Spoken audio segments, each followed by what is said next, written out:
The Earth, 4.5 billion years old, has carried its entire story in stone.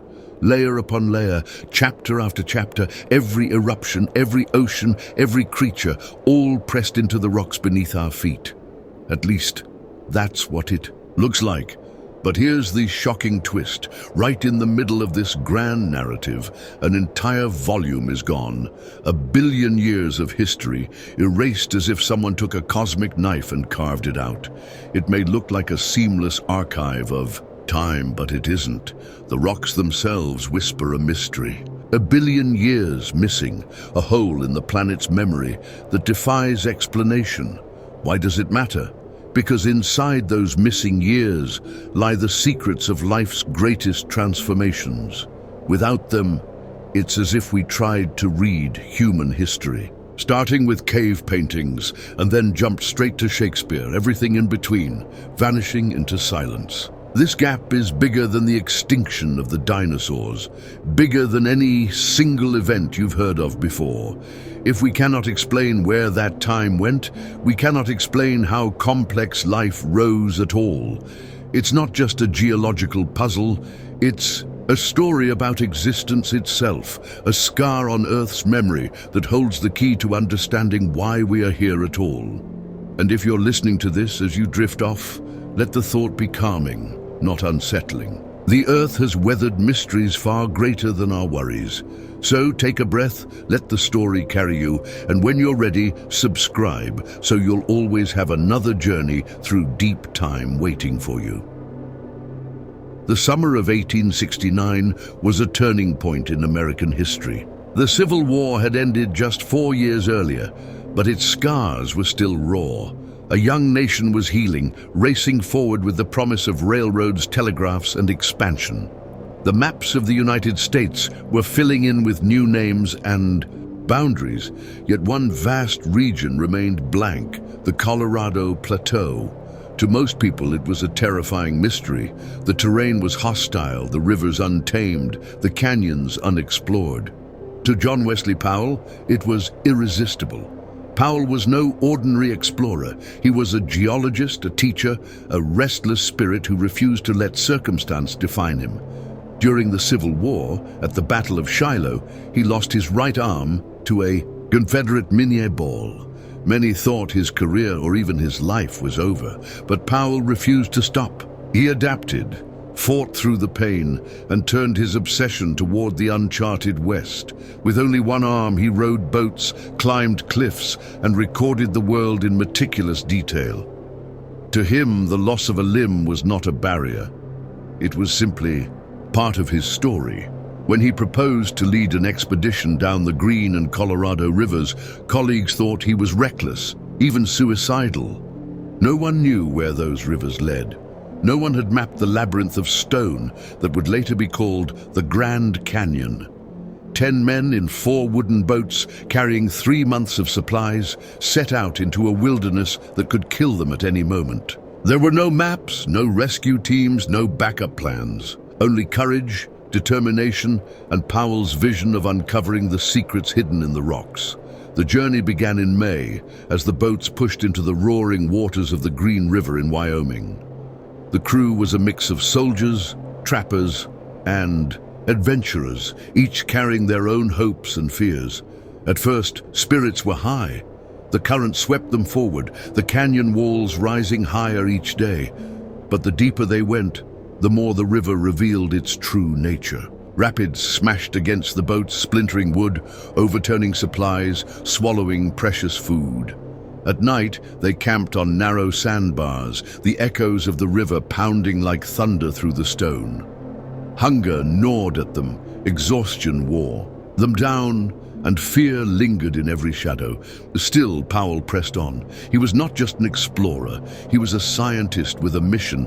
Every cliff, every bend in the river, every rock layer was a page in Earth's grand history, and he was determined to read it. Then, deep within the canyons of Arizona, Powell made the discovery that would echo through geology for centuries. The walls towered above him, a cathedral of stone carved by time. He gazed upward, tracing the Layers, each one telling a story. At the base, dark crystalline rocks, ancient, twisted, shaped by unimaginable forces more than 1 billion years ago. Above them, flat, horizontal layers of sedimentary rock, sandstone, limestone, shale, much younger, formed in seas and rivers only hundreds of millions of years old. And in between, nothing. There was no gradual transition, no record of the ages that should have lain between them. It was as if someone had taken a blade and sliced out an entire volume of Earth's history. 1 billion years gone, wiped clean, leaving only a stark line, a scar separating the incomprehensibly old from the merely ancient. Powell stared at that line, struck by the enormity of what it meant. He was not just looking at rock, he was looking at a hole in time itself. Geologists call this kind of break an unconformity, a gap in the rock record where layers are missing. But this was no ordinary unconformity. This was immense, staggering in its scale. 1 billion years? That was longer than it had taken for single-celled organisms to evolve into complex plants and animals. Longer than the history of multicellular life itself. And here it was, erased from the stone, as if Earth had hidden it on purpose. For Powell, the canyon became more than an expedition. It became a revelation. He was not simply mapping rivers or describing landscapes. He was witnessing evidence of forces beyond imagination, mountains that had risen and vanished, oceans that had filled and emptied, climates that had shifted from fire to ice, all of it gone, leaving behind only silence. The discovery shook him. How do you explain 1 billion years of absence? How do you comprehend such a void? Powell did not have the answers, but he knew this was no small curiosity. It was a mystery that reached to the very heart of Earth's story. His men, exhausted and frightened, may not have understood the significance. They saw only hunger, hardship, and the possibility of death around every bend.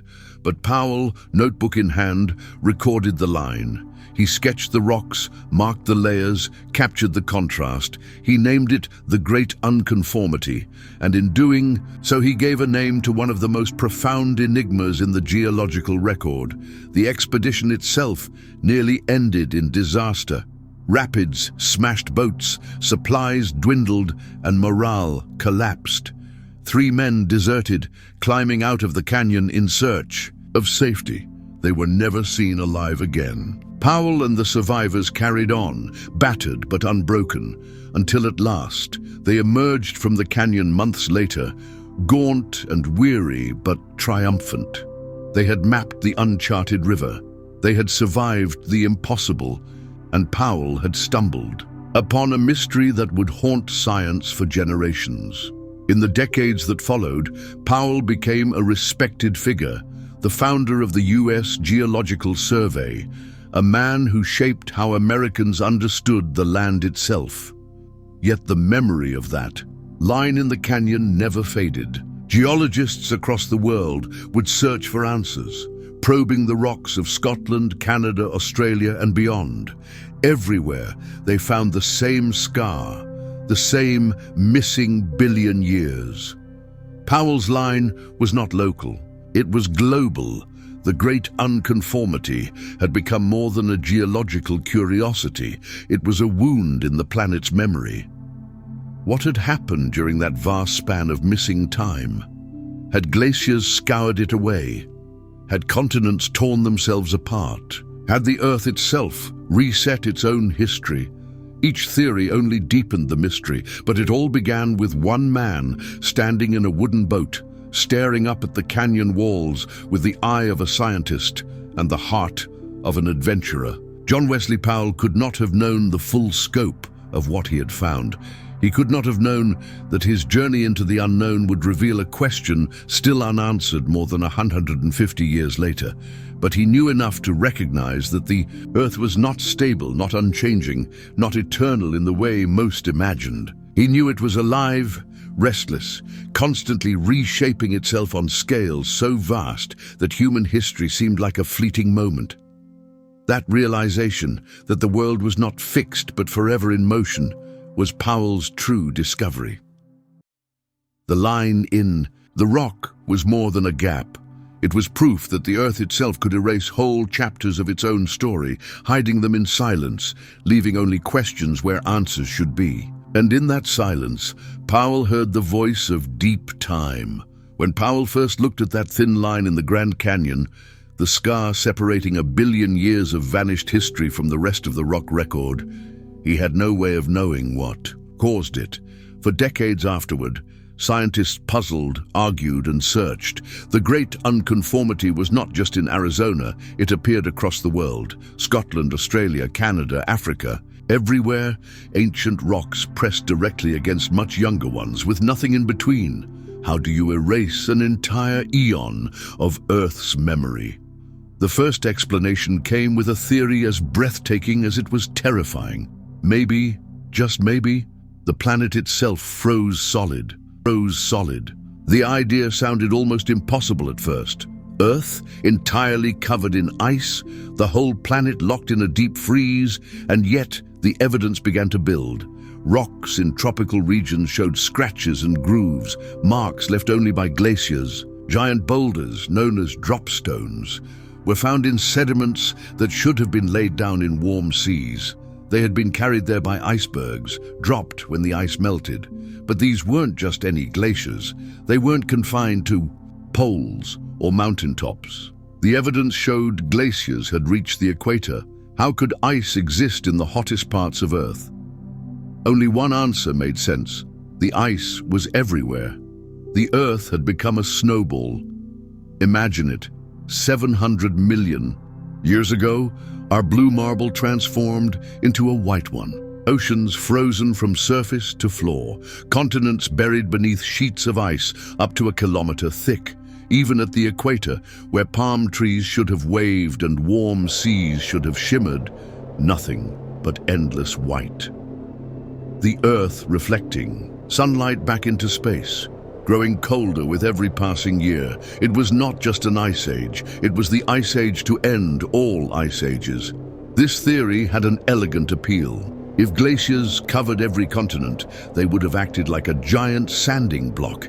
As they advanced, they would scrape away layer after layer of rock, grinding mountains into dust, erasing millions of years in the process. Over time, entire chapters of Earth's history could vanish under the slow but relentless pressure of ice. Could this be the explanation for the great unconformity? Could glaciers have scoured 1 billion years from the rock record? The timing seemed perfect. The most extreme glaciations in Earth's history occurred between 720 and 635 million years ago, right in the heart of those missing years. The global scars matched the global unconformity. The scale was right. The story fit. For a time, scientists were convinced they had cracked the code. Powell's mysterious line had been carved by a frozen world. Elegant, simple, complete. But there was just one problem. The more closely scientists examined Snowball Earth, the more cracks appeared in the story.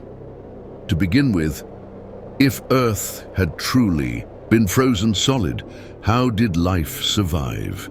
At that time, life was fragile, mostly bacteria, algae, and the earliest experiments in complexity. A planet sealed under kilometers of ice would have choked off sunlight, strangled photosynthesis, and turned oceans into lifeless brine. Yet life endured. Fossils showed it survived the freeze, even thrived afterward. How? If the planet was completely locked in ice, survival seemed impossible. Then came the climate models. Computers simulated what would happen if the Earth really froze from pole to pole. The results were grim. Once ice covered the planet, it would have reflected so much sunlight that the world could never thaw. It should have remained a frozen wasteland forever. And yet clearly, it did not. Something melted the ice. Something broke the freeze. Scientists looked to volcanoes for answers. Even during the coldest times, volcanoes would have continued erupting, pumping carbon dioxide into the atmosphere. With no way for that CO2 to be absorbed by oceans sealed under ice, it should have built up. Eventually, enough greenhouse gases could have triggered a superheating effect, melting the glaciers in a catastrophic thaw. But when the numbers were run, the timeline didn't match. It should have taken millions, tens of millions of years for the greenhouse effect to build enough heat. Geological evidence, however, suggested some of these glaciations ended much faster, hundreds of thousands of years, not millions. Too quick for CO2 alone to explain. Something was off, and there was more. Drop stones, those big boulders carried by icebergs, were found in places and layers that didn't fit the neat story of a totally frozen planet. If the oceans were completely sealed under ice, there should have been no floating icebergs to drop rocks into the sea. Yet there they were. Was Earth really a perfect snowball, or was it something messier, patchier, stranger? Some scientists began to argue that Earth wasn't a snowball at all, but a slush ball. Maybe huge parts of the oceans remained open, at least in certain regions. Pockets of liquid water near the equator could have provided refuges for life. Thin ice in some areas might explain the puzzling evidence of drop stones. The planet may not have been a solid white marble, but a bruised and frozen one. Harsh, deadly, but not absolute. Even so, doubts remained. The great unconformity was a scar visible on every continent. If snowball Earth glaciers were the culprit, they should have erased rock everywhere at the same time.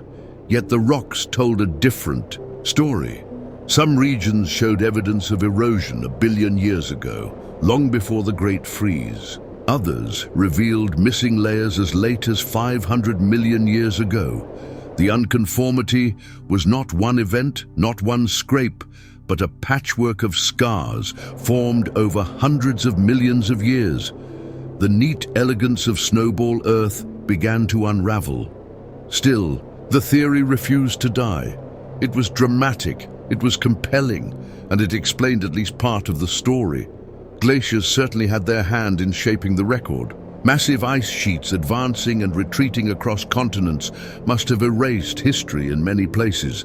The mystery was not whether ice contributed, but whether it could account for all of it. And increasingly, the answer seemed to be no.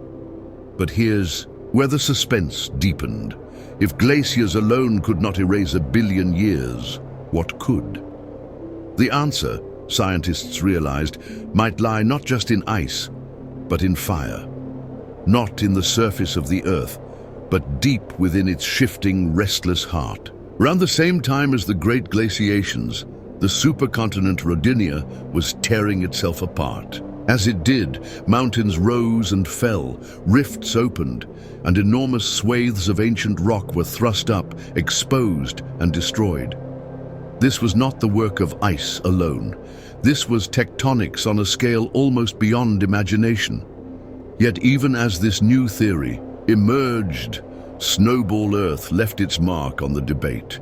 It showed just how fragile the planet could be, how quickly it could tip from warmth into deep freeze. It showed that the missing 1 billion years were tied not just to geology, but to climate, to life, to survival itself. And even if it was not the full answer, it was part of it.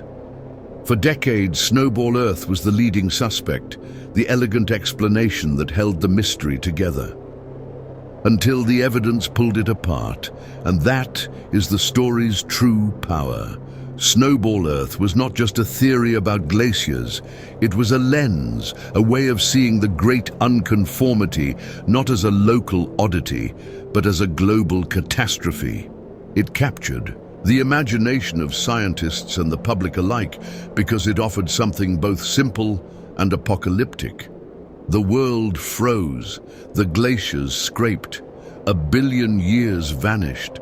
Could it be that straightforward? It seemed so until it wasn't. Even today, Snowball Earth lingers, half solved, half true. We know Earth froze, yes. We know glaciers carved scars, yes. But we also know it wasn't enough. The unconformity is too vast, too complex, too uneven. to be explained by ice alone. Something else, something deeper, was at work. And that realization opened the door to the next chapter in the mystery, when geologists would turn their eyes not to the ice above, but to the restless continents below. Snowball Earth had captured imaginations. A frozen planet, glaciers grinding. Away billions of years, ice as the cosmic eraser. It was simple, elegant, terrifying. But elegant answers rarely survive closer inspection. The more geologists studied the great unconformity, the more the icy theory began to crumble. The scars in the rocks did not match the timeline of a single global freeze. Erosion appeared in waves, not all at once. And the missing billion years looked more like a complex tapestry of destruction than a clean sheet scraped by ice. So if glaciers alone could not erase a billion years of Earth's memory, what could? The next clue did not come from the surface. It came from deep inside the planet, from tectonics, from the restless machinery that builds and destroys continents. And the story it revealed was even more dramatic than a frozen Earth. To understand it, you have to picture the world not as it is today, with 7 scattered continents, but as it was 750 million years ago. Back then, all land on Earth was fused into one colossal supercontinent. Its name was Rodinia. Imagine walking from one side of America to Africa, then across to Antarctica, all without crossing an ocean. It was a single massive block of rock, ringed by a global ocean that stretched wider than any sea today. Rodinia was vast, alien, and unstable. Supercontinents do not last forever. They are temporary creations of tectonic drift, born when smaller. Continents smash together in collisions so violent they raise mountains higher than the Himalayas. For a few 100 million years they may hold together, but inside they are always under pressure, always straining against the forces that forged them, and eventually they break. The breakup of Rodinia began around 750 million years ago, and when a supercontinent dies, it does not go quietly. Picture the planet cracking open like a puzzle, forced apart at the seams. Fault lines ripped across the land, rifts yawned open, vast slabs of crust were heaved upward, creating mountains that towered over the barren landscape. But mountains are fragile things. They seem eternal to us, but to the Earth they are temporary, fleeting. Once exposed to wind, water, and the endless cycle of erosion, they crumble. And in Rodinia's breakup, there were no plants yet to hold the soil together, no forests, no roots, no grasses to slow the rains. The land was naked rock, exposed to a sky that shifted wildly as continents drifted apart. Rainstorms hammered the surface. Rivers poured through newborn valleys. Heat baked the land by day, cold shattered it by night. Piece by piece, mountains the size of entire ranges were stripped away. This process, geologists now realize, was the true sculptor of the great unconformity. Not ice alone, but tectonic chaos. Mountains thrust upward, then shredded by erosion. Valleys ripped open, exposing ancient crust to the elements. Entire regions raised and lowered like breathing lungs of stone. The surface of Earth became unstable on a scale almost beyond comprehension. The evidence came from tiny crystals, zircons. They are nearly indestructible geological time capsules. Some are older than the continents themselves. Inside, they trap uranium atoms that decay into lead at precise rates, creating clocks that tick for billions of years. But zircons do more than mark time. They record heat. As rocks are buried, heated, uplifted, and cooled, zircons carry the scars. By studying helium atoms trapped inside, geologists can reconstruct the thermal history of rocks, when they were buried deep, when they were lifted to the surface, when erosion stripped away layers above them, and when those zircons were studied in places tied to the great unconformity, the results were astonishing. Across North America, in Canada, in Australia, in China, the same pattern emerged. Around the time Rodinia began to split, zircons recorded a sudden cooling, evidence that vast amounts of rock had been stripped away, exposing ancient crust to the surface. The timing matched perfectly. The breakup of Rodinia wasn't just a tectonic rearrangement. It was a planetary-scale erosion event, but what made it so devastating? It wasn't just the birth of mountains, it was their death. Supercontinent breakups unleash forces that dwarf anything in human history. Uplift exposes miles of rock. New rift valleys funnel rivers that carry debris to the sea. Volcanoes erupt, spewing carbon dioxide and sulfur, altering climate. Acid rain falls, eating away at stone. Without vegetation to hold land in place, erosion runs unchecked. Imagine mountain ranges larger than today's Himalayas reduced to dust in just a few 100 million years. That dust, those sediments, washed into oceans to vanish forever from the record. Could this explain the billion years missing from Powell's scar in the Grand Canyon? More and more evidence said yes. And unlike Snowball Earth, this explanation accounted for the uneven timing. In some regions, erosion began early, around 1 billion years ago, when Rodinia first started to strain and crack. In others, the main destruction came later, closer to 700 or even 500 million years ago, when final fragments tore free. The missing years did not vanish in one apocalyptic scrape, but in waves of destruction tied to Rodinia's death. This story was not as neat, not as simple as a frozen world, but it was deeper, richer, truer, and it held consequences far beyond geology. Because the destruction of Rodinia and the great unconformity did not just erase the past, it created the future. As mountains crumbled, they released vast amounts of minerals, phosphorus, iron, calcium, into rivers that poured them into the sea. Those nutrients fertilized the oceans, fueling blooms of microscopic life. The chemistry of seawater shifted, oxygen levels rose. The air itself began to change. Out of erosion, life found opportunity. And within 100 million years of Rodinia's death, the first complex animals appeared. By 541 million years ago, the Cambrian explosion unleashed an evolutionary frenzy. Trilobites, worms, predators with eyes and claws. Life as we know it had begun, and it all traced back to mountains that rose and then vanished, leaving behind a scar across the planet's memory. But what about Snowball Earth? Was it wrong? Not entirely. The evidence of global glaciation is real. Earth did freeze, ice did scour. Snowball Earth was part of the story, but not the whole. It may have finished what tectonics began, polishing the scars left by Rodinia's. A breakup. But it was tectonics, not glaciers, that laid the foundation, the uplifting, ripping, exposing, and relentless erosion that carved away 1 billion years. Still, even this explanation carried mysteries. How much rock was truly lost? Recent estimates suggest as much as 8 kilometers of crust was stripped from some regions. To imagine that is to imagine entire mountain ranges erased, their weight transferred to oceans, reshaping coastlines, altering sea levels, changing climates forever. And yet the scars of this loss remain, etched into every continent. The breakup of Rodinia is a reminder of how fragile continents are, how temporary mountains can be. What we think of as permanent, ranges, like the Rockies, the Alps, the Himalayas, are flickers compared to the cycles of supercontinents. They rise, they fall, they vanish, leaving behind only fragments.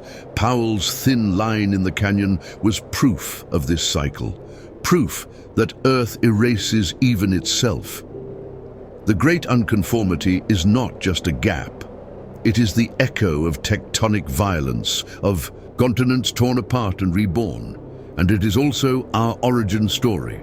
Without that destruction, without the nutrients and oxygen it unleashed, complex life may never have emerged. We may never have existed to ask the question of what happened to the missing billion years. So when Powell stared at that scar in the canyon, he was looking not just at absence, but at creation. Not just at what was lost, but at what was made possible. The destruction of Rodinia erased a billion years, yes. But in doing so, it paved the way for everything that followed. Oceans filled with strange new creatures, forests rising on land, and eventually, us. The mystery of the great unconformity began with ice, but it ends with fire and stone. The glaciers may have scraped, but it was the heartbeat of the planet itself, the endless cycle of building and breaking that carved away a billion years and set the stage for life to flourish. And that, perhaps, is the ultimate twist. The missing billion years are not just gone, they were the necessary loss that created the world we know. For John Wesley Powell, the mystery of that thin line in the Grand Canyon was a revelation. For generations of scientists who came after him, it became an obsession. The great unconformity was too vast to ignore, too important to dismiss. But theories, Snowball Earth, Rodinia's breakup, mountain building erosion, remained incomplete. Without proof, where was the hard evidence? How could anyone with certainty prove what erased a billion years of history?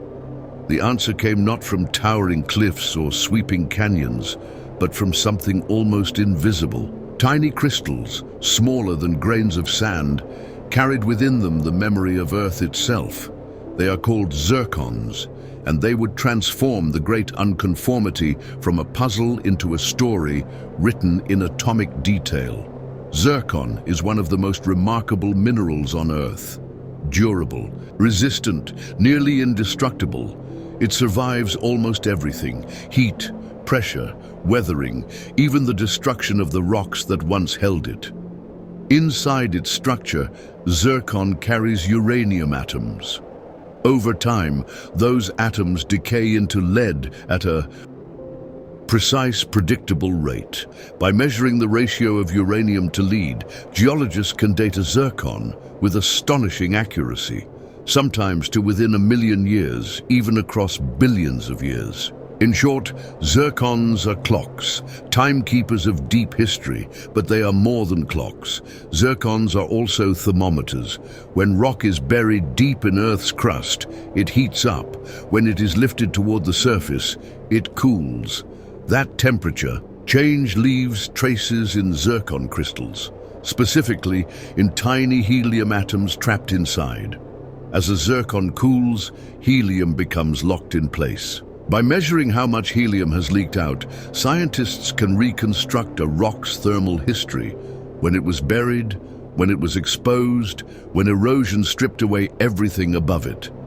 This technique, called thermochronology, is like peeling back the layers of time with forensic precision. It allows scientists not just to know the age of a rock, but to read the story of its rise and fall, its burial and resurrection. And when thermochronology was applied to rocks tied to the great unconformity, the results were astonishing. Across North America, from the Grand Canyon to the Rockies, from Canada's Shield to the Appalachians, zircons told the same tale. Around 750 million years ago, the very time Rodinia was breaking apart, rocks cooled suddenly. Not slowly, not gradually, but in rapid bursts. That could mean only one thing. Huge amounts of overlying rock had been stripped away, exposing deeper crust to the cool temperatures of the surface. Erosion on a planetary scale, and it wasn't just North America. In Australia, zircons told the same story: rapid cooling, massive erosion, timing that matched Rodinia's disintegration. In Scotland, in Africa, in China, again and again, zircons whispered the same secret. The great unconformity was not local. It was global, a worldwide event tied to the death of a supercontinent. But there was another twist. The zircons didn't show one single event of cooling. They showed waves. In some regions, cooling began 1 billion years ago. In others, it peaked around 700 million years ago. In still others, it happened closer to 500 million years ago. The erosion that created the Great Unconformity didn't happen all at once. It unfolded like a slow-motion catastrophe, different pieces of Rodinia breaking apart, uplifting, eroding, and collapsing over hundreds of millions of years. This discovery explained what snowball Earth could not. If glaciers alone had erased the missing time, the scars should have appeared everywhere, all at once. But the zircons revealed a patchwork, a staggered destruction, precisely what you'd expect from a supercontinent tearing itself apart, piece by piece.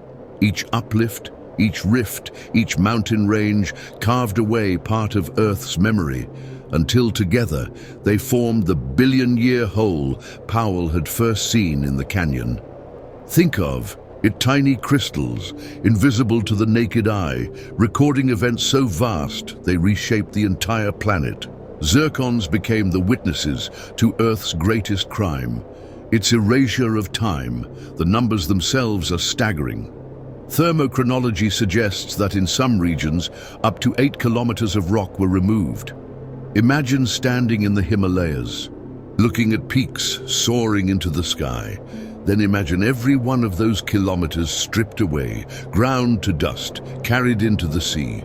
Now imagine that happening not in one place but across continents, across the globe. That is the scale of the Great Unconformity. But zircons did more than just confirm erosion. They connected geology to life.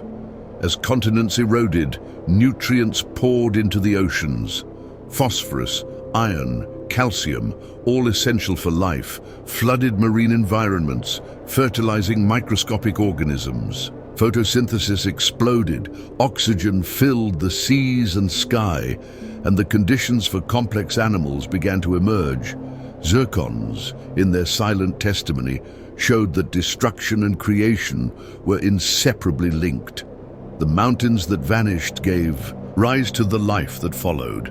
Yet the zircons also raised haunting questions. If so much rock was destroyed, how much of Earth's history is truly gone? How many stories, how many events, how many evolutionary experiments were wiped clean, leaving only silence where answers should be? The Great Unconformity is not just about what is missing, it is about what we can never recover. And still, the crystals offered hope. By comparing zircons from different continents, scientists could begin to piece together the choreography of Rodinia's breakup. They could see which regions tore apart first, which crumbled later, how erosion rippled across the globe. It was like reconstructing a crime scene, continent by continent, from the fingerprints left behind in crystals billions of years old. This forensic power transformed the Great Unconformity from a mystery into a map. No longer just a line in Powell's Canyon, it became a global story, traced through the tiniest of clues. From the Grand Canyon to Scotland's highlands, from Australia's deserts to Africa's cratons, the same narrative played out. Uplift, exposure, destruction, and zircons, silent and unyielding, preserved the evidence. There is something almost poetic about it. The rock layers Powell stared at were empty, missing their chapters. But within the rocks that survived, in crystals, no larger than dust, the story was still there. 1 billion years gone from the surface, but not from memory. Time may erase, but it also leaves whispers. Today, scientists continue to refine this story, analyzing zircons with ever more precise techniques. They map helium diffusion, uranium decay, trace elements, isotopes, all to squeeze every drop of memory from the crystals. Each study adds detail to the global picture. Each new zircon pulled from the earth becomes a witness, testifying to a crime older than life itself. And yet, even with this evidence, the Great Unconformity remains as much a philosophical mystery as a scientific one. We know how it happened: tectonic chaos, mountains rising and falling, erosion on unimaginable scales. But why did it happen then? Why, at that precise moment in Earth's history? Was it coincidence that the destruction of Rodinia set the stage for the Cambrian explosion, for the rise of animals, for us? Or was it inevitable, a cycle written into the very laws of geology, a heartbeat of continents that erases and creates in equal measure? These questions hang over every zircon crystal, every canyon wall, every missing page in Earth's autobiography. And perhaps that is why Powell's thin line in the canyon still captures our imagination. It is not just a scar of loss. It is a reminder of the forces that shape us, of the silence beneath our feet, of the truths hidden in crystals we can barely see. The great unconformity is more than missing time. It's a story of resilience, of survival, of destruction as creation. And zircons, those tiny shards of eternity, are the storytellers. Even after tectonic chaos explained much of the great unconformity, the shadow of ice still loomed. Snowball. Earth was more than a side theory, it was a vision of catastrophe, a frozen world that reshaped the climate and left scars that stretched far beyond geology. To understand its consequences is to step into an Earth utterly unlike our own, where feedback loops spiraled into extremes, plunging the planet into silence and then ripping it back out in a fiery rebirth. It began with a subtle shift. Perhaps carbon dioxide levels dropped too low as newly uplifted mountains weathered away, pulling greenhouse gases from the sky. Perhaps methane, another powerful greenhouse gas, vanished as oxygen crept upward in the atmosphere. Whatever the spark, it tipped the balance just enough for ice to advance, and as it did, the planet crossed a threshold. Ice reflects sunlight, bouncing heat back into space. More ice meant more reflection, which meant more cold, which meant more ice. It was a feedback loop spiraling out of control. Once glaciers crept close to the equator, the outcome was inevitable. The Earth locked itself into an icy prison. Imagine it, oceans sealed under thick sheets of ice, continents smothered in glaciers taller than skyscrapers, even the equator reduced to frozen wasteland. The air itself thinned, clear and sharp, stripped of water vapor by the unrelenting cold. It wasn't just another ice age, it was the ice age to end all ice ages. Earth had become a snowball. For millions of years, the planet lay entombed. Yet even then, the story did not stop. Beneath the surface, volcanoes still roared. They spewed carbon dioxide into the sky, but with oceans sealed beneath ice, there was no way to absorb it. Slowly, invisibly, the greenhouse gas built up, thicker and thicker, trapping heat in a world too cold to feel it. For millions of years, pressure mounted, until at last, the balance shifted. When the thaw came, it was not gentle. Once the ice began to crack, once dark dust and ash reduced its reflective power, melting accelerated, ice retreated, oceans roared back, and the greenhouse effect spiraled upward. The frozen silence shattered into violent warming. Temperatures may have risen by tens of degrees in mere centuries. Rivers of meltwater cascaded into the sea. Oceans, boiled with carbon dioxide, bubbling with newly freed gases. The world went from frozen wasteland to steaming greenhouse in the blink of geological time. The evidence of this catastrophe lies in strange rocks called cap carbonates. They sit directly above layers of glacial deposits all over the world. These rocks formed as oceans, suddenly warm and acidic, absorbed vast amounts of carbon dioxide, precipitating limestone on a global scale. They are the fingerprints of an Earth in transition, ice to fire, cold to heat, death to renewal. But Snowball Earth's true power lies in its feedback loops. Ice spread because it made the planet colder. Warming returned because greenhouse gases accumulated unchecked. Each cycle reinforced the other, driving Earth to extremes that seemed impossible. This was not a planet gently rocking between climates. This was a world flipping violently between states, plunging into cold, exploding into heat. and the consequences for life were staggering. For millions of years, survival was nearly impossible. Photosynthesis faltered under ice. Oxygen dwindled. Only the hardiest microbes clinging to volcanic vents or thin cracks of open water endured. Yet when the thaw came, the rebound was explosive. Nutrients released by erosion and flooding poured into the oceans. Sunlight returned. Photosynthetic life roared back to dominance. Oxygen flooded the seas and skies. What had been a crucible of survival became a playground of abundance. Snowball Earth may not have erased the billion years alone, but it sharpened the knife. It added ferocity to the erosion that tectonics began.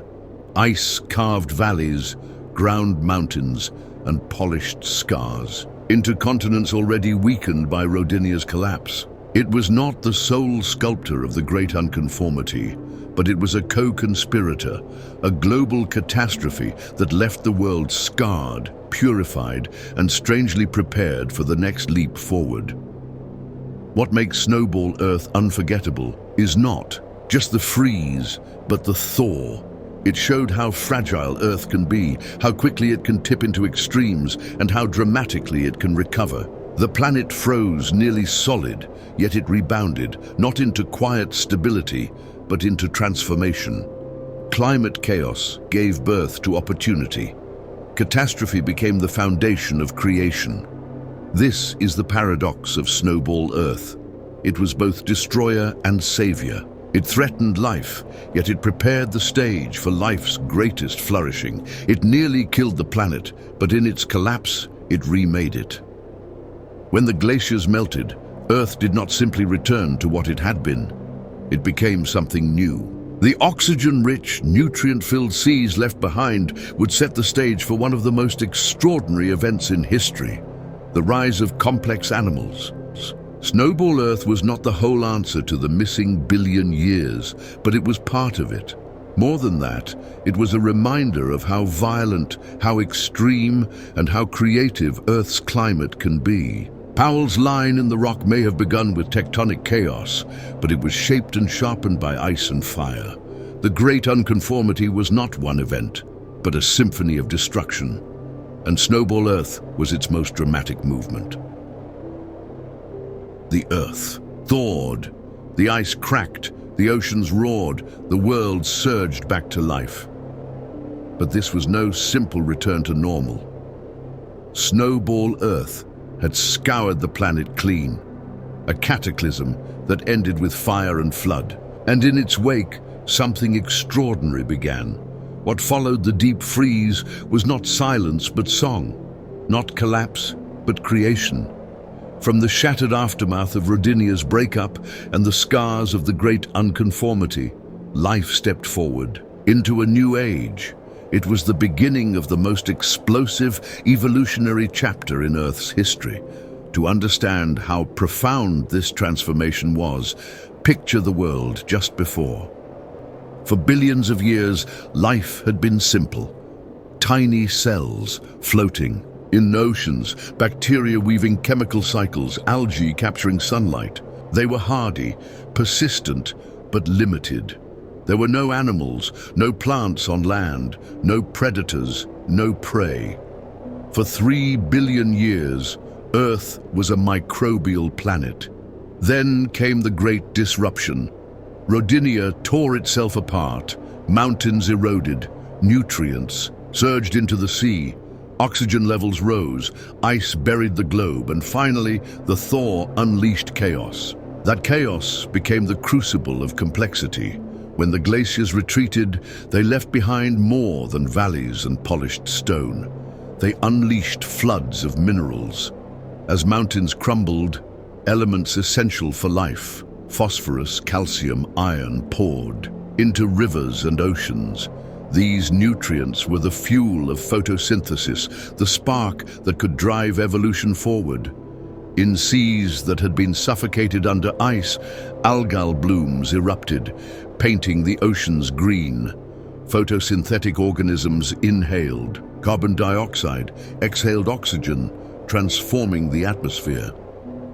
Oxygen had risen before in Earth's history, but never like this. With continents reshaped, ocean currents shifting, and nutrient surges feeding microbial armies, oxygen flooded the world at unprecedented levels.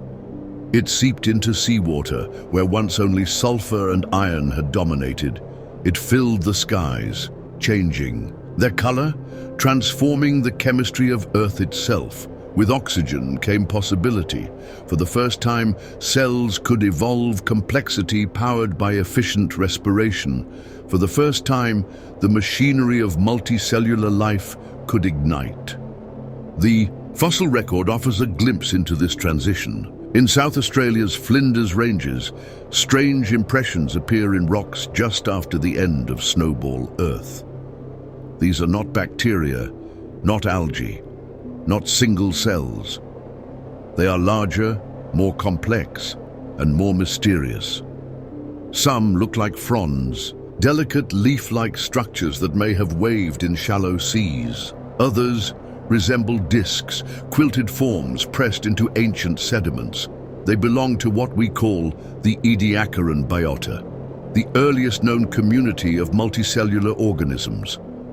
The Ediacarans were bizarre. They were unlike anything alive today, a failed first experiment in complex life. Some may have been animals, others something in between plants and fungi, or perhaps an entirely separate lineage now vanished. They lacked bones, shells, or teeth. They left only ghostly impressions in stone, but they were the proof of a threshold crossed. Life had moved beyond single cells. Complexity had arrived. Why then? Why, after billions of years of simplicity, did life suddenly surge forward? The answer lies in the destruction that came before. The breakup of Rodinia had fertilized the oceans. The great unconformity had stripped away rock, pouring nutrients into the sea. Snowball Earth had reset the climate, and its thaw had flooded the world with oxygen. Without these cataclysms, the stage would not have been set. Complexity was born, not in peace but in chaos, and the story did not stop with the Ediacarans. About 541 million years ago, in the Cambrian period, life exploded. In just 20 million years, a geological heartbeat, the oceans filled with animals of bewildering variety. Trilobites with armored shells scuttled across the seafloor. Anomalocaris, a predator 2 meters long, prowled with grasping limbs and a mouth ringed with teeth. Spiny hallucigenia crept like an alien worm. Early ancestors of fish appeared, creatures with primitive backbones. Eyes evolved, the first true windows to the world, sparking an evolutionary arms race of predator and prey. This was the Cambrian explosion, the single greatest burst of innovation in the history of life. Nearly every major group of animals alive today traces its ancestry back to this period. Shells, skeletons, nervous systems, circulatory systems, predation, all emerged in a dazzling cascade. Darwin himself called it an abominable mystery, puzzled by how life could leap so far, so fast. But we now know the answer lies in what came before. The billion years of missing time, the destruction of continents, the freezing of Earth, all were prologue. The Cambrian explosion was the climax.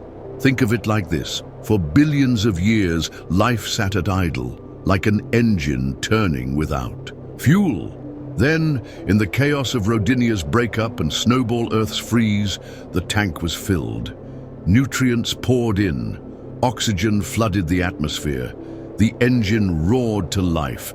Evolution shifted from first gear to overdrive, and in the blink of an eye, the ocean teemed with strange new creatures. The consequences were staggering. Predation appeared for the first time, driving rapid adaptation. Animals evolved defenses, spines, shells, burrows. Ecosystems grew complex, food webs intricate. Life was no longer a simple film of microbes. It was a struggle, a drama, a story of survival and innovation. The Cambrian seas were alien, terrifying and beautiful, filled with forms both familiar and utterly strange. And all of it, every trilobite, every worm, every predator with teeth and eyes, owed its existence to the cataclysms that came before.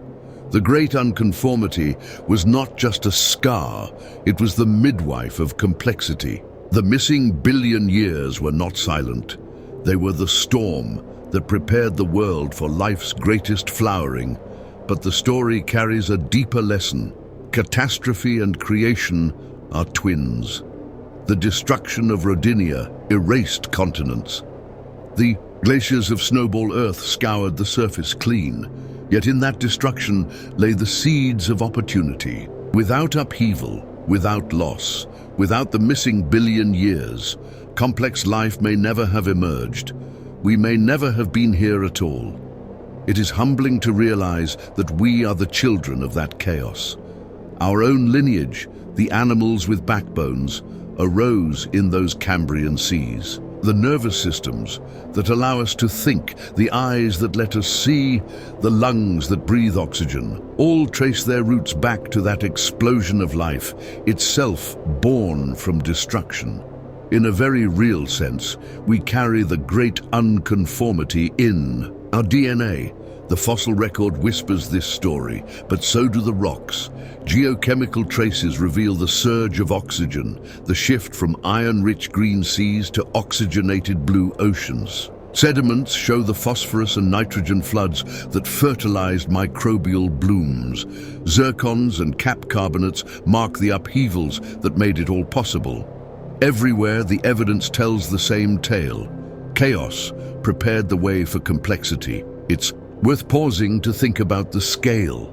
The Cambrian explosion took about 20 million years. To us, that seems vast.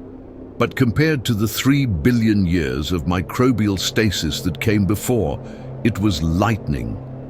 Evolution leapt forward with a speed and creativity unmatched in Earth's history. It was as if the planet, held back for eons, suddenly unleashed all its potential in one dazzling burst. What followed was not just animals, but ecosystems. Coral-like organisms built reefs. Worms burrowed through sediments, mixing oxygen into the seafloor. Plants had not yet colonized land, but the blueprint for complexity was established.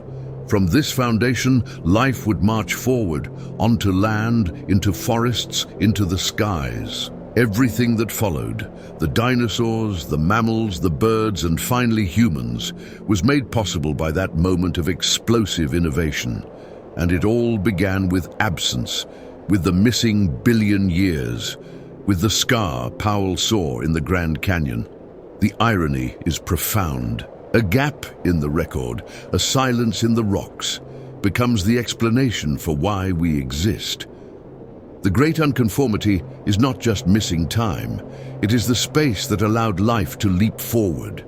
Without it, the Earth might still be a microbial world, its oceans green with algae, its land barren, its skies empty of birds and voices.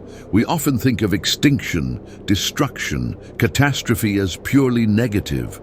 But Earth tells a different story. Again and again, it is in the moments of greatest upheaval that the seeds of innovation are sown. Snowball Earth nearly killed life, but in its aftermath, life reinvented itself. Rodinia's breakup tore the planet apart, but in doing so, it nourished the seas that would birth animals. The great unconformity is a monument not just to loss, but to transformation. And so when we look back at that thin line in Powell's Canyon wall, we should see more than a missing billion years. We should see the birthplace of complexity, the scar of destruction that gave us shells, eyes, brains, predators, prey, and, eventually, ourselves. The Cambrian explosion was not an accident. It was the consequence of everything that came before. The breakup of a supercontinent, the grinding of glaciers, the surge of nutrients, the flood of oxygen, the rebirth of oceans. It was the world remade, the planet shaken awake, life finally given the tools to create complexity. We are the descendants of that explosion, inheritors of a story written in stone and silence. When you look at a tree, at a bird, at another human being, you are looking at the echoes of 1 billion years erased and 1 billion possibilities unleashed. We are the children of chaos, born from a world that froze, thawed, and exploded into life. That is the legacy of the great unconformity. The Shuo. Missing billion years are not just gone. They are alive, in us, in every animal, in every breath of oxygen we take. The scar in the rocks is not just absence, it is origin, and in that paradox lies the greatest truth of all. Destruction creates, silence speaks, and from 1 billion years of nothing came everything. John Wesley Powell could not have known, standing in his wooden boat in 1869, that the thin line he traced in the canyon wall was not just a local curiosity. It was not just an American phenomenon. The scar he saw, the great unconformity, was everywhere. What began as a discovery in the Grand Canyon would turn out to be part of a global pattern, a mystery etched across every continent, tied to the rise and fall of supercontinents themselves. As geologists spread across the world in the decades that followed, they began to see the same strange pattern Powell had found. In Scotland, in the rugged highlands, ancient rocks nearly 3 billion years old sat directly beneath layers only a fraction of that age, with 1 billion years or more missing in between. In Australia's Flinders Ranges, the story was the same. Ancient basement rocks overlain by far younger sediments, the gap stretching across time like a vanished volume of Earth's autobiography. In Canada's Shield Country, in the deserts of Namibia, in the heart of Brazil, in the ice-bitten cratons of Antarctica, the same scar repeated. 1 billion years erased, again and again and again. The great unconformity was not a local wound. It was global surgery. Entire chapters of Earth's history stripped away from every continent, as if the planet had decided to rewrite its own story. And the deeper geologists looked, the more they realized. This was not a one-time accident. It was part of a pattern, a rhythm, a cycle that stretched across the entire history of the Earth. That cycle is the rise and fall of supercontinents. Supercontinents are Earth's grand experiments in geology. Small continents drift together, collide, and fuse into a single massive landmass. They loom over the globe for hundreds of millions of years, altering winds, currents, and climates. Then slowly, the stresses within them build, until they crack, rift, and tear themselves apart. Each cycle takes hundreds of millions of years, but over Earth's 4.5 billion year history, the pattern has repeated again and again. Columbia, Rodinia, Pannosia, Pangaea, each one has formed, broken, and vanished, leaving scars in the crust and chaos in the seas. And with each cycle, with each birth and death of a supercontinent, unconformities have formed, gaps in the record where whole eons were erased. The great unconformity tied to Rodinia's breakup may be the most dramatic, but it was not the only one. Earlier, the supercontinent Columbia formed around 1.8 billion years ago and eventually tore itself apart. That too left gaps in the rock record, smaller but just as telling. Later, Pangaea's birth and death triggered their own upheavals. Mountain ranges lifted and eroded, seas drained and refilled, entire ecosystems lost. Again, the scars remain in unconformities that span continents. The cycle of supercontinents is not just a story of land masses. It is a story of memory, of erasure, of time itself being carved away. Why do unconformities appear with these cycles? The answer lies in what happens when continents collide and when they separate. When they collide, mountains rise, Himalayas on steroids, ranges so vast they reshape the planet. But mountains are temporary.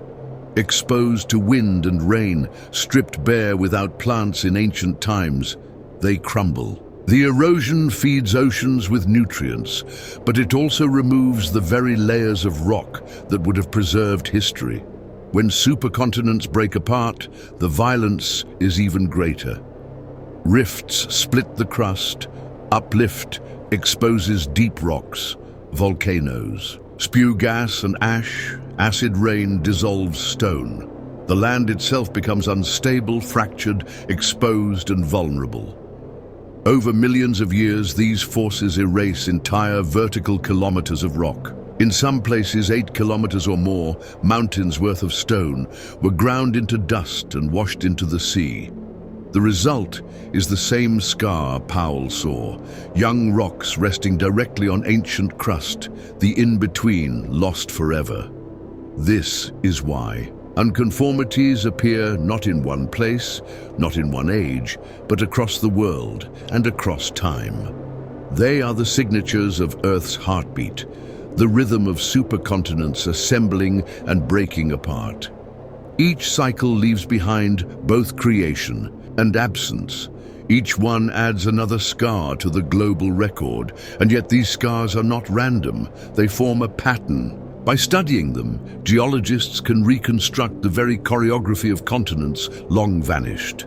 In North America, the Great Unconformity shows erosion beginning in the West earlier, around 750 million years ago, timed with the first cracks in Rodinia's crust. In the East, the gap is younger, closer to 600 or 500 million years ago, reflecting later rifting events. In Australia and Antarctica, the zircons tell their own timing, matching the sequence of Rodinia's breakup in those regions. The unconformities across continents fit together like puzzle pieces, tracing how the supercontinent shattered and scattered its fragments across the globe.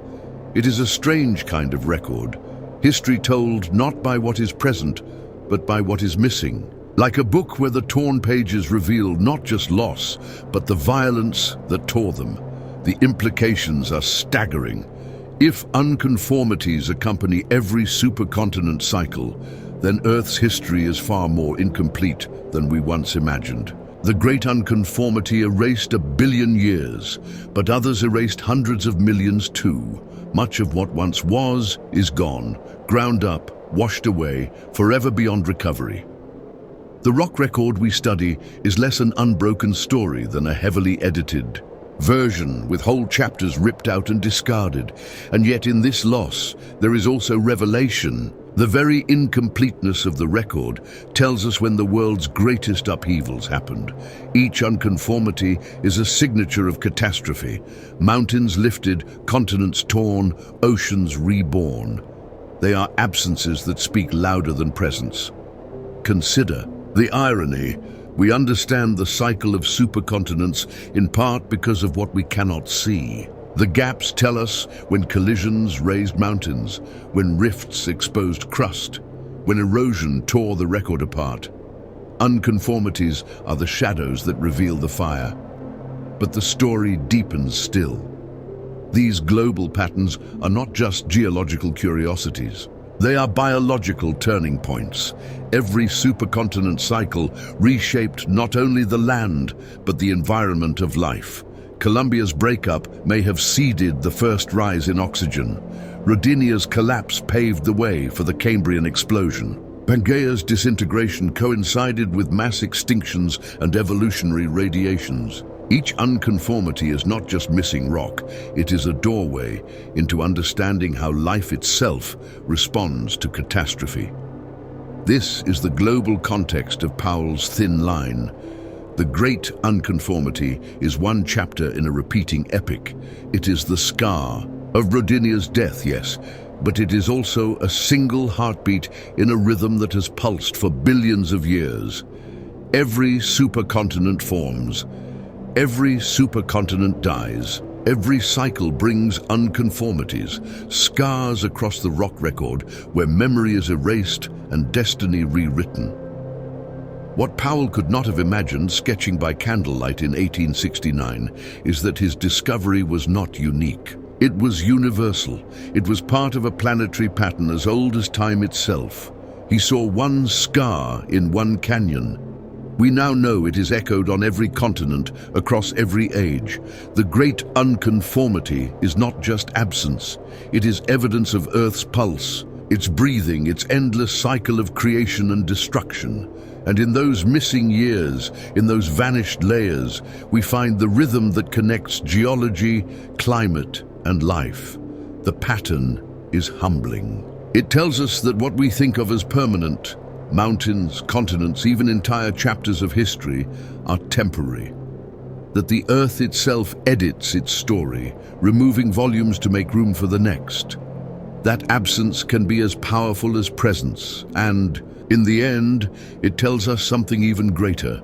We are part of that cycle.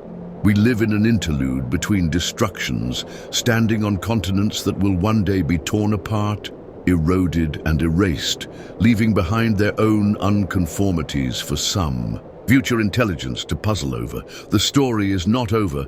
The pattern continues and continues. Powell's line was a scar of the past, but it is also a prophecy of the future. The great unconformity is not just a story of vanished time. It is a mirror, a reminder that the ground beneath our feet is not fixed, not permanent, not immune to change. We live on a planet that erases itself, reshapes itself, rewrites its own history with every heartbeat of deep time. The scar John Wesley Powell saw in the Grand Canyon is a scar on us too. For it reminds us of something we often forget. Nothing lasts forever. Not mountains, not oceans, not even us. Think of what the great unconformity truly means. 1 billion years gone. Longer than the entire history of complex life. Longer than the rise of animals, plants, dinosaurs, mammals, and humans combined. Erased so completely that only a thin line remains to whisper that it ever existed. We build our civilizations on the illusion of permanence. Cities, nations, even cultures seem immovable in the short span of a human life. But the Earth reminds us otherwise. The Himalayas that scrape the sky will one day crumble to dust. The continents we call home will drift, collide, and tear apart. The stories written in rock can be, and have been, destroyed, leaving silence. Where history once lived, and yet we often believe ourselves separate from these forces. We imagine that human activity belongs to another category, that our changes are fleeting compared to tectonic power or glacial scouring. But the lesson of the great unconformity is that change, whether slow or sudden, reshapes everything. And we are no different. Consider our present age. For centuries, since the Industrial Revolution, we have been altering the chemistry of the atmosphere, just as tectonics and erosion once did. We burn coal, oil, and gas, releasing carbon that had been locked away for millions of years. Carbon dioxide fills the air, warming the climate, melting ice, shifting oceans. Feedback loops awaken, not so different from those that once froze. The Earth. Melting ice reduces reflectivity, warming the planet further. Thawing permafrost releases methane, amplifying the heat. The Earth, once again, is tipping into instability. The great unconformity tells us that instability is the rule, not the exception. Our planet has flipped states before, from ice ball to greenhouse, from barren rock to life-filled ocean. It has erased its memory to make way for something new. The question is not whether Earth can change. The question is whether we can, because unlike tectonic plates or glaciers, we are not powerless witnesses. We are agents. We have become geological in scale. Our emissions, our industries, our deforestation, our mining, all of it leaves scars as real as Powell's line in the canyon. Some geologists now speak of a new epoch, the Anthropocene, a time when human beings are the dominant force reshaping Earth's systems. We are the ones writing and erasing the next chapter of the rock record, and that realization is both terrifying and empowering. Terrifying because the changes we unleash may echo for millions of years. Empowering because, unlike glaciers or volcanoes, we are conscious. We can see what is happening. We can choose. Powell could only observe the scar of the past. We can decide what scars the future will hold. The great unconformity also reframes how we think about time. We measure our lives in decades, our nations in centuries, our species in millennia. But the Earth moves on scales of millions and billions of years. A billion years missing in the canyon wall reduces all of human history to nothing more than a flicker, a footnote, a heartbeat, and yet that flicker matters. For the first time in Earth's long history, one species is aware of the cycles, aware of the scars, aware of deep time itself. That awareness is what makes us remarkable. Mountains rise and fall, but they do not notice. Continents drift and tear apart, but they do not reflect. Only we can look at a canyon wall, at a thin line separating a billion years of absence, and ask, why? Only we can connect our existence to a cycle of destruction and creation that stretches back billions of years. Only we can understand that without the great unconformity, without loss, without upheaval, we would not be here at all. And so the great unconformity teaches us a paradox. Nothing is permanent, and yet within impermanence lies creation. The missing billion years were not wasted. They were the preparation for life's greatest flowering. The scar was not just a loss, but a gift. In the same way, the upheavals we cause today may seem catastrophic, but they will shape what comes after. The Earth will survive. The question is whether we will. Imagine a geologist 100 million years from now, perhaps human, perhaps something else entirely, chipping away at rocks that once held our cities. What will they see? Will they find layers rich in carbon and plastic, a strange new unconformity marking the Anthropocene? Will they wonder how we lived, how we thrived, and how we vanished? Or will they find continuity, evidence that we saw, the danger and changed course, leaving behind not just a scar, but a story of survival? The choice is ours. The great unconformity shows us that Earth does not stand still, and neither can we. We must think not in years or centuries, but in deep time. We must recognize that our actions ripple across scales far greater than ourselves, and we must accept that permanence is an illusion. What matters is not what lasts forever, but what we do with the time we have. John Wesley Powell could not have imagined that his discovery would carry such weight. To him, the thin line was a puzzle of geology, a clue to a missing chapter of the planet's story. To us, it is something more. It is a reminder that we live in the middle of a narrative still being written, a story of destruction and creation, of scars and silences, of cycles that shape both rock and life. The great unconformity is not just about what was lost. It is about what was made possible. Without it, no Cambrian explosion, no rise of animals, no humans to stand in awe of the canyon walls. And in that sense, it is a mirror for our own time. The disruptions we cause today may seem only destructive, but perhaps if we are wise, they can also become the seeds of renewal. In the end, the canyon scar is not a warning of doom. It is a lesson in resilience. The Earth erases, yes, but it also creates. It destroys, yes, but it also prepares. The missing billion years are proof that even in silence, even in absence, even in loss, there is meaning. And so we stand on the edge of Powell's Canyon, not just looking back, but looking forward. The line in the rock is a reminder of what has been and what may yet come. It tells us that permanence is a myth, but possibility is endless. It tells us that we are fragile, but also extraordinary. It tells us that we are children of chaos, heirs of absence, and the first to understand that truth. The great unconformity is our origin story, but it is also our future. The scar carved across the planet's memory is the same scar we now carve with our choices. It is a reminder that destruction and creation are never far apart, and it leaves us with the most profound of questions. What will our unconformity be? What will we choose to erase? And what will we choose to create?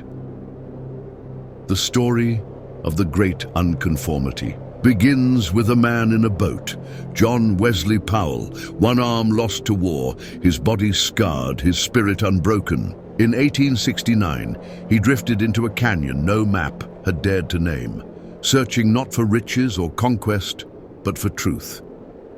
He saw a scar in stone, a thin line dividing ancient rocks below from younger layers above, and he asked a question no one had thought to ask: what happened to the missing years?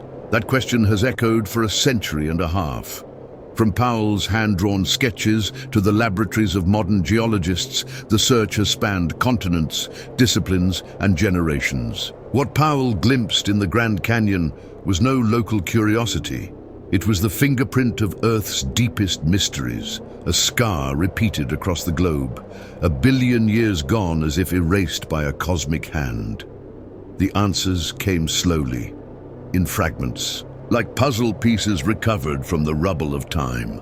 First came the ice, the vision of a snowball Earth, frozen from pole to pole, glaciers scraping away the record of 1 billion years. It was a theory both terrifying and elegant, the planet as a marble of ice, life clinging to cracks, history ground to dust beneath, frozen oceans. But elegance is not truth, and the ice alone could not explain it all. Then came the fire, the realization that continents are not static, that they drift and crash and tear themselves apart. Rodinia, the ancient supercontinent, had risen and then shattered. Its breakup lifted mountains taller than the Himalayas, only to strip them bare. Its rifting exposed deep crust to erosion. Its volcanic fury poisoned skies with gases that dissolved stone in acid rain. Piece by piece, zircons whispered the evidence. 1 billion years erased, not in one instant, but in waves, as Rodinia broke apart over hundreds of millions of years. And yet, what seemed like loss was also creation. For the very erosion that carved away those chapters also fertilized the seas.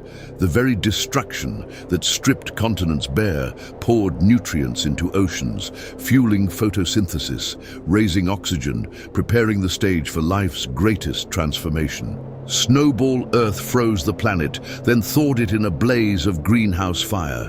The world emerged oxygen-rich, nutrient-loaded, and primed for innovation. Out of the scar came the Cambrian explosion. Trilobites, predators, nervous systems, eyes. Out of absence came abundance, out of silence, symphony. The great unconformity is not just missing time. It is a paradox, a loss that made life possible.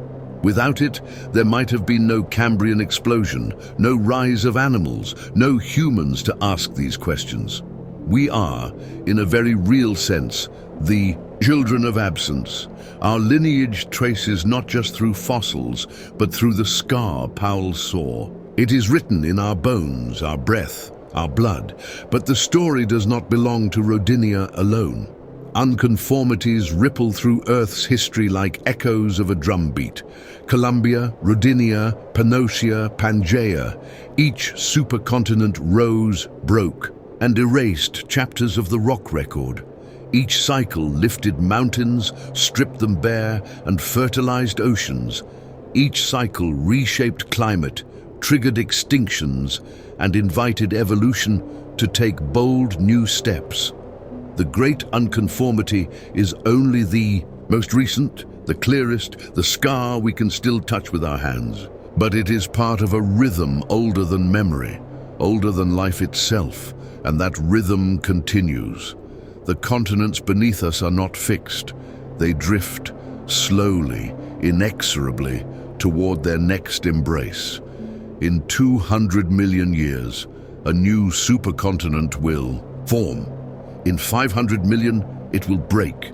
Another unconformity will carve away another billion years. Another scar will erase another story. The cycle will not stop, not for us, not for anyone. This is the legacy of Powell's discovery, not just a geological puzzle, but a window into impermanence. The great unconformity teaches us that what seems solid is fragile, that what seems eternal is temporary. That loss is not an end but a transformation, and it casts our own moment in a new light. We live in the Anthropocene, an age where humans, for the first time, are shaping the Earth at geological scale. Our carbon, our cities, our mines, our plastic, all of it will leave scars. We are writing our own unconformity, a layer in the rock that future beings will read with wonder or sorrow. The question is not whether Earth will survive. It will. It has frozen solid, boiled with volcanoes, lost billion-year chapters, and yet it endures. The question is whether we will survive with it, whether we will learn from the scars of the past that stability is an illusion, but resilience is real. That destruction can be creation if we are wise enough to see it. Imagine Powell again, looking up at that thin line in the canyon wall. To him, it was a puzzle. To us, it is a parable. It tells us that we are not separate from the earth, but shaped by it, products of its cycles, children of its scars. It tells us that we live in a fleeting moment, but that fleetingness does not diminish us. If anything, it makes us remarkable. For we are the first species to understand the story. No mountain knows it will fall. No glacier knows it will melt. No zircon knows it holds memory, but we do. We can look at a canyon wall at 1 billion years gone and understand what it means. We can look forward, not just backward, and choose how the next scar will be written. This is the legacy of the great unconformity. Not just a hole in time, not just an absence, but a reminder of who we are. Fragile, temporary, but aware.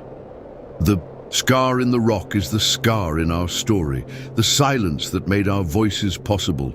And in the end, that is the most extraordinary truth. The missing billion years are not truly missing. They live in us, in our cells, in our oxygen, in the complex nervous systems that allow us to wonder. The great unconformity is not absence, it is presence. In every tree, every bird, every fish, every human, we are the billion years transformed. Powell saw a scar, we see our origin. And someday when the continents drift again, when another unconformity erases another age, perhaps some future eyes will look at the scars we leave and see not just loss, but legacy. Because the Earth's greatest story is not permanence, but change. And the scar that erased 1 billion years is proof that from change comes life, from loss comes creation, from silence comes song. The great unconformity is our beginning, and it will be, in ways we cannot yet imagine, our end.